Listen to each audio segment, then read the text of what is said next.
మీ ఎలాంటి వ్యాపార ప్రకటనలకైనా వెంటనే మా ఛానల్ సంప్రదించండి. ప్రస్తుతం మనతో పాటు ప్రముఖ ఆధ్యాత్మికవేత్త ఐకాన్ ఆస్ట్రాలజర్ గట్టిబల్లి సురేష్ బాబు గారు ఉన్నారు. గురువుగారితో మాట్లాడేద్దాం. నమస్కారం గురుగారు. జై శ్రీమన్నారాయణ. జనవరి మాసం 2026. సో వృశ్చిక రాశి వారి పరిస్థితి ఈ నెల ఎలా ఉండబోతుంది? కొత్త సంవత్సరం ఏదన్నా అదృష్టాన్ని తీసుకురాబోతుందా? ఎలాంటి సమస్యలు ఉంటాయి? ఓవరాల్గా ఎటువంటి జాగ్రత్తలు తీసుకోవాలి? ముందు నుయ్యి వెనక గొయ్యి ఎలా ఉంటుంది? ప్రస్తుతానికైతే వృశ్చిక రాశి వారి పరిస్థితి అలా ఉంది. కాకపోతే జనవరి మాసం 2026 సంవత్సరానికి వచ్చేసాం. ఆల్రెడీ కలియుగాంతం అయిపోతుంది చాలామంది చెప్తున్నారు. మరి నాకు కూడా భయం వేస్తుంది. కలియుగాంతం అంటే ఎట్లా అయిపోతుంది ఏంది అని. మరి ఇక నెక్స్ట్ పరిస్థితి ఏంది, ఎక్కడ ఉండాలి, కార్యాచరణ ఏంటి, మరి జీవితంలో 100 సంవత్సరాలు బతకాలి అని చెప్పి భూమి మీదకి వచ్చిన పరిస్థితి అంతా ఏంటి, మరి ఇక్కడ ఎట్లా ఉంటుందో మరి గురువులకు తెలియాలి, చెప్పేవాళ్ళకి అర్థం కావాలి. ఇకపోతే మరి ఇప్పుడు వాళ్ళ పరిస్థితి ఏంటి, చెప్పేవాళ్ళ పరిస్థితి ఏంటి, మరి కలియుగాంతం వాళ్ళు ఉంటారా పోతారా? ఇది మాత్రం క్వశ్చన్గా మిగిలిపోయేటువంటి పరిస్థితి. మరి ఈ క్వశ్చన్కి ఆన్సర్ చెప్పాలంటే కలియుగాంతం అవుతుంది అనే వాళ్ళకి చెప్పాలి. అయితే ఈ 2020 సంవత్సరం అలాంటి కలియుగాంతాలు అయితే ద్వాదశ రాశుల వరకు ఎవరికి లేవు. గురువుల కంటే రాసులు లేవు, నక్షత్రాలు లేవేమో వాళ్ళకి అవుతుంది. అయితే కలియుగాంతం అనేది ఏ లేదు, ముందుగా భయపడాల్సిన అవసరం లేదు. అలాంటి కలియుగాంతకాలు ఇలాంటి వాళ్ళు 100 మంది పుట్టినా రాదు, ఇలాంటి 100 జన్మలు ఎత్తినా అవ్వదు. కాబట్టి కలియుగం చాలా భాగాలు ఉన్నాయి, కొన్ని లక్షల సంవత్సరాలు ఉంది కలియుగం. కాబట్టి అలాంటి కలియుగాంతరాలు అయితే ఏం లేవు, భయపడాల్సిన అవసరం లేదు. ఇకపోతే కొంతమంది ఎప్పుడో పోయినటువంటి బ్రహ్మంగారి కాలజ్ఞానం చెప్తూ ఉన్నారు. అసలు బ్రహ్మంగారి కాలజ్ఞానం ఉన్నదా? ఉంటే ఎక్కడుంది? బ్రహ్మంగారు ఇప్పుడు దొరికినటువంటి కాలజ్ఞానం వేరు. ఆయన కొన్ని లక్షల జ్ఞానం రాసేటున్నాడు, ప్రపంచంలో ఇది జరగబోతుంది అని. ఈరోజు ఉన్నటువంటి ప్రతి ఒక్కరు బ్రహ్మంగారి కాలజ్ఞానమే. ఎందుకంటే మీరు ఒకసారి గమనించండి, వాతావరణ శాఖ ఉంటుంది. వాతావరణ శాఖ వారు ముందుగా వర్షాలు వస్తాయని చెప్తారు. బ్రహ్మంగారు కూడా అదే చెప్పాడు. మరి వీళ్ళు కూడా కాలజ్ఞానం రాసినట్టే కదా, మనం గమనించుకోవాలి. అవునా? అంతేనా? ఇప్పుడు పలానా తుఫాను వస్తుంది, జాగ్రత్త పడండి అని చెప్తారు. రెడ్ లైటు, ఎల్లో లైటు జారీ చేసామని చెప్తారు. మత్స్యకారులు జాగ్రత్తగా ఉండాలని చెప్తారు. వీరంతా కాలజ్ఞానస్తులేనా? అంతేనా? అవునా అండి? అంతేనా? మరి వీళ్ళు కూడా కాలజ్ఞానాలు కాబట్టి వీళ్ళు కూడా పూజిద్దాం. కాబట్టి కాలజ్ఞానం అనేది మూఢనమ్మకం కాదు, కానీ కాలజ్ఞానం పేరు చెప్పి బ్రతికే వాళ్ళకి మాత్రం ఖచ్చితంగా వాళ్ళకి మూడిద్ది. అది మాత్రం మనం చెప్పాలి. ఇక వృశ్చిక రాశిలో ఎందుకు చెప్పాల్సి వచ్చింది అంటే, వృశ్చిక రాశి వాళ్ళకి వెనక గొయ్యి ముందు నుయ్యి. ప్రతి చిన్న విషయం కూడా చాలా గుప్తంగా పూతతో చూసేటువంటి పరిస్థితి. ఎందుకంటే మీరు గమనించండి, ఒక 60 సంవత్సరాలు ముసలతను ఉంటాడు, ఉండేసి లేదండి మీ ఆరోగ్యం క్షీణించింది, ఇంకా మీరేం చేయలేరు అని చెప్తారు. ఇదే మాట 30 సంవత్సరాలు చెప్తారు. 30 సంవత్సరాలు వాడు ఏమంటాడంటే, ఏంద్రా నువ్వు చెప్పేది, నీ డాక్టర్ అయితే అయి ఉండొచ్చు, నా కష్టం నాకు ఉంది, నేను చేసుకుని బతకగలుగుతా అనే ధైర్యం ఉంటుంది. కానీ 60 సంవత్సరాల వాడికి బ్రతకగాలనే ధైర్యం ఉంటుంది తప్పితే ఎలా బ్రతకాలో తెలియదు, ఒకరి మీద ఆధారపడాలి. అలాంటి వారికి నువ్వు పోయి కాలజ్ఞానము, అలాంటి వారికి నువ్వు పోయేసి నాకు కలియుగం అయిపోయిందని చెప్తే, నీకు అయిపోయిందంటే ఎట్లా? బాంబులు పేల్చాలి, లేకపోతే నీకు నిన్న సీటు కింద పెట్టాలి, అంతే కదా కాలజ్ఞానం మా చెప్తున్నట్టుగా. కాబట్టి అలాంటి ఫోకస్గా చెప్పవద్దు ఎవరు కూడా, దయచేసి అలాంటి ఏమి లేవు. ఇక వృశ్చిక రాశి వాళ్ళని గమనించినట్టయితే కనుక అన్ని రకాలుగా బాగుండబోతుంది వీళ్ళకి కూడా. ఎందుకంటే 2వ స్థానంలో 15వ తారీఖు వరకు కూడా 2వ స్థానంలో సంచరించేటువంటి గ్రహాలు యోచన ఆల్రెడీ వీరికి మారిపోయింది. 2025 ఆగస్టు నుంచి వీరికి మార్పు వచ్చింది. చిన్న చిన్నగా గ్రోతింగ్ అవుతున్నారు. ఎదుటి వాళ్ళ మాటలు వినకుండా ఉండడం, మొండిగా మూర్ఖంగా లేకుండా ఉండడం, వీరికి వీరు చైతన్యం రావటం, పేరు ప్రఖ్యాతి ఎలా వస్తాయని గమనించుకోవటం, ఇవన్నీ మనం గమనించుకుంటూ ఉన్నాం. వీళ్ళ రాసుల్లో గ్రహాల కార్యాచరణ మారుతూ వస్తుంది.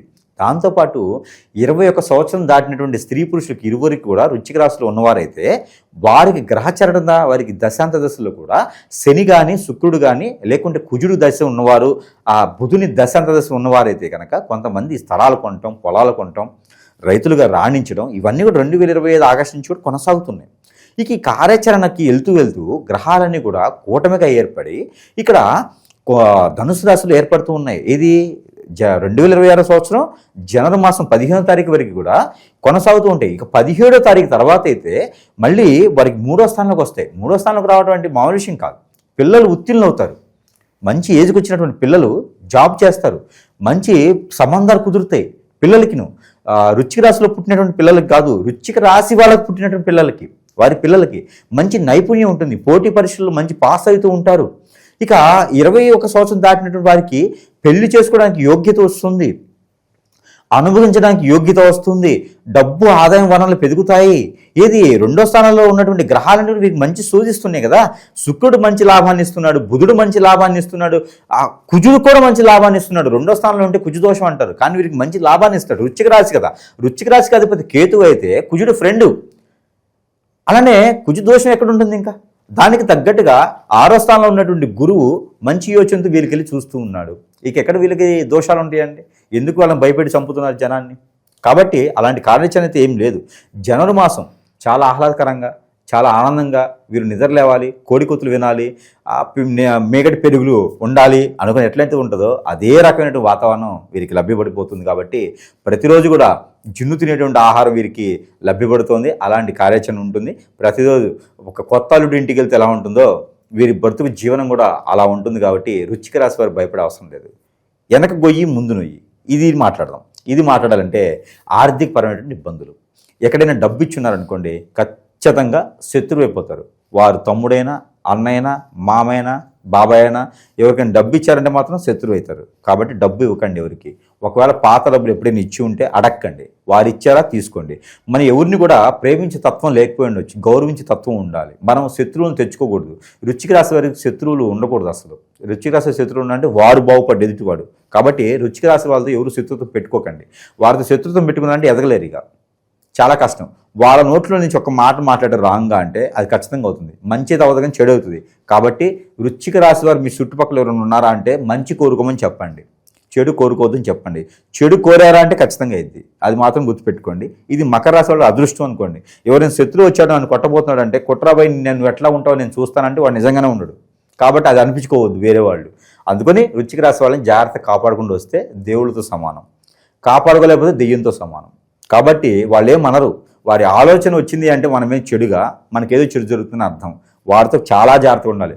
ఇంట్లో తల్లైనా, చెల్లైనా, భార్య అయినా, లేదా మనతో పాటు ఉండేటువంటి ఫ్రెండ్స్ అయినా సరే, లేడీస్ అనే కాదు, జెంట్స్ అనే కాదు, వృశ్చిక రాశి ఉందా జాగ్రత్తగా ఉండండి. వేరే వాళ్ళు జాగ్రత్తగా ఉండాలి. వారు చాలా మంచివారు. వాళ్ళు నోట్లో అన్నానంటే అవుతుంది. అది నోట్లో 4 మీద మచ్చలు ఉండే వారికి, మచ్చలు లేకపోయినా అవుతుంది. మచ్చలు లేపు కదా అంటే మచ్చలు లేకపోయినా వాళ్ళకి అవుతుంది. అన్నమాట ఫలిస్తుంది. ఈ జనవరి మాసంలో ఇంకా, ఎందుకంటే 2వ స్థానంలో గ్రహాలు ఉన్నాయి కదా. అది ఇక 17వ తారీఖు తర్వాత ఈ గ్రహాలన్నీ కూడా 2వ స్థానం నుంచి 3వ స్థానానికి వెళ్తున్నాయి. అక్కడేమవుద్దంటే అన్నతమ్ముల మధ్యన విభేదాలు ఉన్నా, ఆస్తి తగాదాలున్నా, పూర్వీకుల ఆస్తులైనా, విదేశీయానమైనా, జాబులో వెసులుబాట్లు, అతి ముఖ్యమైన విషయం జాబు, సెంట్రల్ గవర్నమెంట్ అలానే బీఈడి లేదా గ్రూప్ 1, గ్రూప్ 2, గ్రూప్ 4 వరకు కూడా రాసినటువంటి వారు, పోటీ పరీక్షల వారు ఎక్కడైనా ఉన్నారు, ఇంటర్వ్యూలో పాస్ అయ్యారు, వారికి జాబ్ లెటరా అంటే ఖచ్చితంగా ఈ 17వ తారీఖు తర్వాత ప్రయత్నం చేస్తే ఖచ్చితంగా వారికి జాబ్ వచ్చింది. జాబ్ వచ్చిన వాళ్ళు ప్రతి ఒక్కరు కూడా గురువు గారికి ఖచ్చితంగా 50,000 రూపాయలు దక్షిణ ఇవ్వాలి చెప్పినందుకు. కాబట్టి ఎవరు ఇయ్యరు. మనమేమైనా మతస్థులమా? మీరు సంపాదించిన దాంట్లో నాకు 10% ఇవ్వకపోతే మీకు ఏదో ప్రాబ్లం వచ్చింది అని చెప్పడానికి మనం అట్లాంటి వాళ్ళం కాదు కదా. ఏం అవసరం లేదు. వాళ్ళు సంపాదించుకొని పిల్లలకు కూడా పెట్టుకుంటే సరిపోతుంది. ఎవరికైనా వృశ్చిక రాశి వారికి పెళ్లి అయ్యి ఉండి, పిల్లలు పుట్టి ఉండి వారి జీవితం బాగుంటుంది. పిల్లల వల్ల వీరికి అదృష్టం కలిసి వస్తుంది. నాకు మొదటి సంతానం అమ్మాయి పుట్టింది, నాకు కలిసి రావట్లేదు, మొదటి సంతానం అబ్బాయి పుట్టాడు, నాకు కలిసి రావట్లేదు అనేటువంటి వదిలేసి వాళ్ళ వల్లనే మీకు అదృష్టం కలిసి వస్తుందని చెప్పొచ్చు. ఇకపోతే వారి ఇంట్లో ఎవరైనా ఫ్రెండ్షిప్ చేయాలంటే కనుక మకర రాశి వారితోనూ అలానే మేషరాశి వారితోనూ ఎక్కువ ఫ్రెండ్షిప్ ఉంటుంది. ఆ వారింటి సంబంధాలు కూడా అవే కుదురుతాయి. కాబట్టి ఆ రకమైన ప్రయత్నం చేయొచ్చు. ఇక అన్నిటితో కన్నా ఆరోగ్య సమస్యలు, వీరికి ఆరోగ్య సమస్యలు back pain, shoulder pain, 1 side headache, sinus, కళ్ళు, షుగరు, బీపీ ఇవన్నీ కూడా వీళ్ళకి అత్యవసరంగా ఆలోచించి ఎక్కువగా స్ట్రెస్ అయ్యే వారికి అయితే ఇవి కనిపిస్తూ ఉన్నాయి. స్ట్రెస్ అవ్వకుండా ఉండి ప్రికాషన్స్ తీసుకుంటే ఇవి అన్నీ కూడా పోతాయి. వీరు వాడేటువంటి వంటల్లో, కర్రీస్లో కానీ వీటన్నిటిలో కూడా ఇంగు వాడితే అలాంటి సమస్యలు కూడా కొంతమేర దూరం అయ్యేదానికి అయితే కనిపిస్తుంది. ప్రతిరోజు కూడా నిమ్మకాయ ఒకటి గ్రీన్ కలర్ అంటే పెన్నుతో రాయకుండా పచ్చి నిమ్మకాయతో దిష్టి తీసుకొని బయట ఎక్కడ పొదగని చెట్లు అశోక్ కూడా చెప్పాను రోడ్డుకి విరువైపులా చెట్లు నాటమని. కాబట్టి రోడ్డు మీద నాటితే అడ్డం కదా, అందుకని ఆ చెట్ల కింద నిమ్మకాయని పడేస్తే సరిపోతుంది. ఎవరు తొక్కకూడదు, ఎవరు దాటకూడదు. ఇలాంటి ప్రక్రియ చేసుకోవాలి. అదృష్టం అనేది వస్తుంది. ఇంకా విశేషమైన ఫలితాలు పొందాలంటే ఎటువంటి పరిహారాలు చేసుకోవాలంటారు? ఖచ్చితంగా వృశ్చిక రాశి వారికి పరిహారాలు ఉన్నాయి. పరిహారాల కన్నా కూడా గొప్ప విషయం ఏంటంటే వీరు చాలా మంచివారు, మూర్ఖులు, మొండోళ్ళు, అనుకున్న పని సాధిస్తారు, సాధించేదాకా వదలరు. వీళ్ళు శిఖరం ఎక్కాలంటే ఎక్కేసి కూర్చుంటారు. కాబట్టి అంత మంచి వారికి పరిహారాలతో పాటు వారికి అదృష్టం కూడా ఉండాలి. ఇప్పుడు మనము ఒకదానికి వెళ్తున్నామంటే మొండికి ఒకటే సరిపోదు, బలం కూడా కావాలి. ఆ బలంతో పాటు మరొకటి కావాలి, అండ. మన వెనక ఒకడున్నాడు అనే అండ కావాలి. ఆ అండ కావాలి అంటే ప్రతి ఒక్కరికి మనం వెళ్ళలేంగా. కాబట్టి మన వస్తువులు ఉన్నాయి, మంత్రోచ్చారణ చేస్తుంటాయి. వారు ఎదిగేవాళ్ళు అనే ఆలోచన ఉన్న వారికి ఎదగడం అంటే బెట్టింగ్లు పెడతానండి, నేను పేకాట ఆడతానండి, నాకు అమ్మాయి పిచ్చి ఉందండి, ఈ వీటిల్లో కాదండి. ఎదగడం అంటే లోక కళ్యాణార్థం కోసం, మన కుటుంబం కోసం, బాధ్యత కోసం, గౌరవంగా ఎదగాలి, పేరు ప్రఖ్యాత రావాలి. దీనికోసం అయితే మనం సపోర్ట్ చేద్దాం ఖచ్చితంగా అందరికీ కూడా. ఇలాంటి చేయాలంటే కనుక ఖచ్చితంగా మనం ఏం చేయాలి? మన దగ్గర వస్తువులు తీసుకొని మంత్రోచ్చారణ చేస్తుంటాయి. వ్యాపారం బాగుంది కదా అని కామెంట్స్ పెడతా ఉంటారు ఒక్కొక్కళ్ళు. వ్యాపారం అంటే నేను వ్యాపారం చేసుకోవాలంటే పచారీ షాప్ పెట్టుకుంటా, ఫ్యాన్సీ షాప్ పెట్టుకుంటా, ఇలాగ నోరు వాచిపోయేలాగా, నోరు పగిలిపోయేలాగా ఎదుటి వాళ్ళకి సలహాలు ఇచ్చే అవసరం నాకు లేదు. నాకున్న దాంట్లో నేను చేసుకుని పోతా. కాకపోతే ప్రజలు బాగుండాలని ఒక సంకల్పంతో, చెడిపోకూడదు మన పిల్లలని సంకల్పంతో, మన పిల్లలంటే మళ్ళీ దాని కూడా కామెంట్ పెడతారేమో, అంటే ప్రజలు చెడిపోకూడదు అనేటువంటి సంకల్పంతో బాగుండాలి అనేటువంటి దాంట్లో మనము చెప్పడం జరుగుతూ ఉంది. విన్నవాడు అదృష్టవంతుడు, విన్నడు వాడు కూడా అదృష్టవంతుడే, వాడి కార్యాచరణలో వాడు ఉంటాడు. అంతేగాని మనకేం సంబంధం లేదు. బాగు చేసేటువంటి ప్రయత్నం మనది కాదు. చెడిపోమనే చెప్తాను నేనైతే.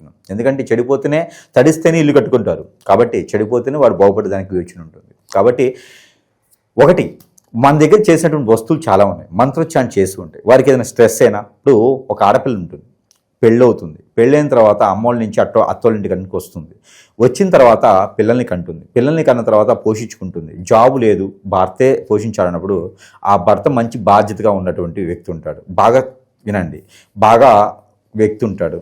ఆ భర్తకి వేరే ఏదైనా అమ్మాయి లైన్ వేసి ఎఫ్ఐఆర్ పెట్టుకుంటే ఈ జీవితం ఏంటండి? పిల్లలు కానీ భార్య జీవితం కానీ ఏంటి? తల్లి దగ్గరికి వెళ్తుందా? తండ్రి దగ్గరికి వెళ్తుందా? పిల్లల్ని పోషించగలుగుతుందా? భార్య ఏం చేయాలి? ఇలాంటి వాళ్ళు చాలామంది ఉన్నారు ప్రపంచంలో.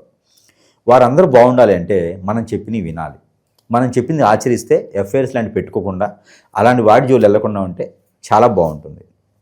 కాబట్టి ప్రపంచంలో ఇలాంటి చాలా ఉన్నాయి కాబట్టి వాటి జోలు వెళ్ళకూడదు, అలాంటి వాటిని పెట్టుకోకూడదు.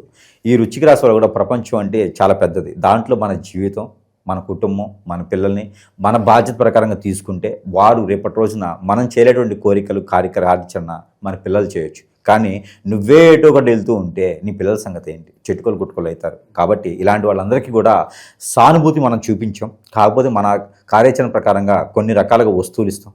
భర్త దూరమైన వాళ్ళకి కావచ్చు, భార్య దూరమైన వాళ్ళకి కావచ్చు, పిల్లలకి ఇబ్బంది పడతారు. కాబట్టి వారందరికీ కూడా బాగుండాలి, ఉమ్మడి కుటుంబంగా ఉండాలి. దానికోసం అని చెప్పేసి అని యాంటీ హిప్నటిజం చేసే వాళ్ళకి, హిప్నటిజం బ్లాక్ మ్యాజిక్ ముందు పెట్టే వాళ్ళందరికీ కూడా ఇది షాంపూ ముందు తల మీద రాస్తారు, అది పోవాలి. ఈ షాంపూ వాడించండి. ఈ షాంపూ వాడించడం వల్ల దీనిలో మంత్రం ఉంటుంది. షాంపూ మామూలుదే కానీ దీనిలో మంత్రం ఉంటుంది. ఒకవేళ డబ్బు పెట్టలేనంటే మీరు షాంపూ తెచ్చుకోండి, మీ ఇంట్లో తెచ్చుకొని నాకు ఫోన్ చేయండి, నేను దానిలో మంత్రం చేస్తా. ఇక అంతకన్నా అయితే చెప్పలేం కదా.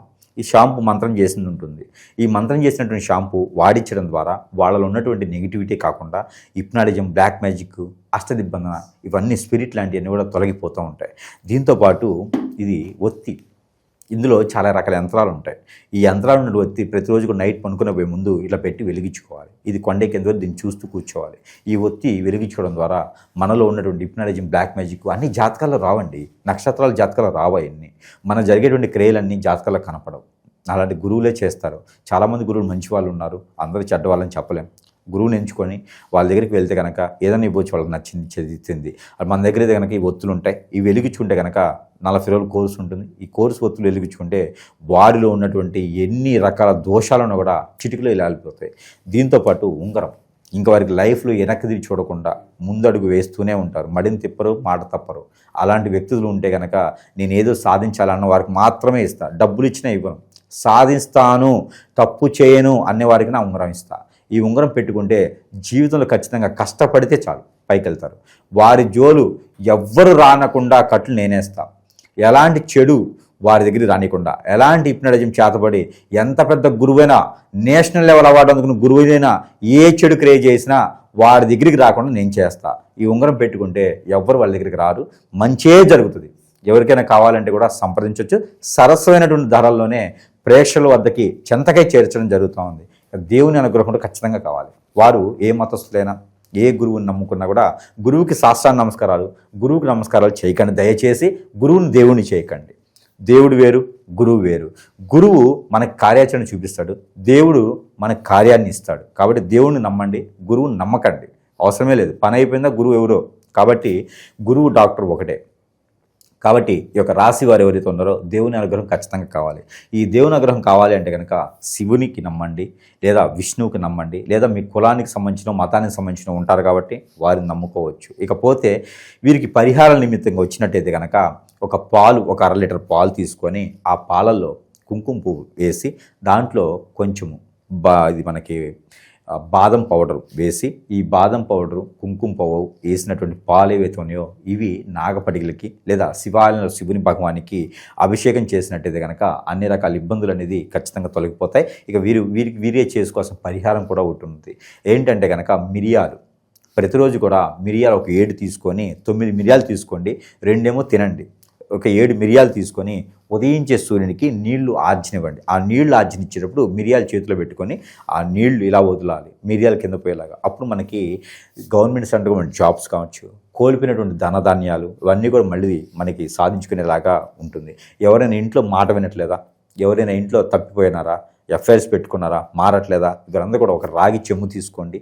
ఆ రాగి చెంబులో నీళ్లు పోయండి. దాని మీద ఒక రాగి పాత్ర వేసి కింద ఏదైనా స్టీల్కి సంబంధించిన ఇతరులకు సంబంధించిన ప్లేట్ ఒకటి కింద పెట్టేసి దానిలో చెమ్ము పెట్టి దానిపైన మూత పోల్చండి. ఇది ఎక్కడ చేయాలంటే సింహద్వారానికి బయట నుంచి లోపల చూసేటప్పుడు ఎడం చేతి వైపున కింద పెట్టాలి. పెట్టినట్టయితే ఆర్థిక సమస్యలు, ఇంటికి నరదిశ నరఘోష, ఇవితో పాటు తప్పిపోయిన వాళ్ళు, దూరమైన వాళ్ళు కూడా, మాట విన్న వాళ్ళు కూడా వినేదానికి ఉంటుంది. కాబట్టి ఈ చిన్న పరిహారం అయితే ఈ రాశి వారికి ఖచ్చితంగా చేసుకుంటే అదృష్టం ఉంటుంది. ఇక వీరికి కలిసి వచ్చే కలర్ కాఫీ కలర్, ద్రాక్ష కలర్, ఆరెంజ్ కలర్ వీరికి బాగా కలిసి వస్తుంది. వీరికి కలిసి వచ్చే నెంబర్ 7-3, ఈ 2 కూడా వీరికి కలిసి వస్తాయి. రుచికి రాసి కదా 7-3 బాగుంటుంది. ఇక వీరికి కలిసి వచ్చే వారం మంగళవారం, శుక్రవారం, గురువారం, శుక్రవారం 3 వారాలు కూడా వీరికి అద్భుతంగా బాగా కలిసి వస్తుంది. ఇలాంటి పరిహారాలు చేసుకొని జనవరి మాసం 2020 సంవత్సరం ప్రజల కోసం కాకుండా మన కోసం, మన కుటుంబం కోసం సంపాదించుకునే వారికి ఖచ్చితంగా నా సపోర్ట్ ఉంటుంది. అలాంటి వారు ఎవరైనా ఉంటే కూడా సంప్రదించవచ్చు. ఓవరాల్గా ఈ రాశి వాళ్ళందరికీ జనవరి మాసం ఏ విధంగా ఉండబోతుందో చాలా బాగా వివరించారు. ధన్యవాదాలు సార్.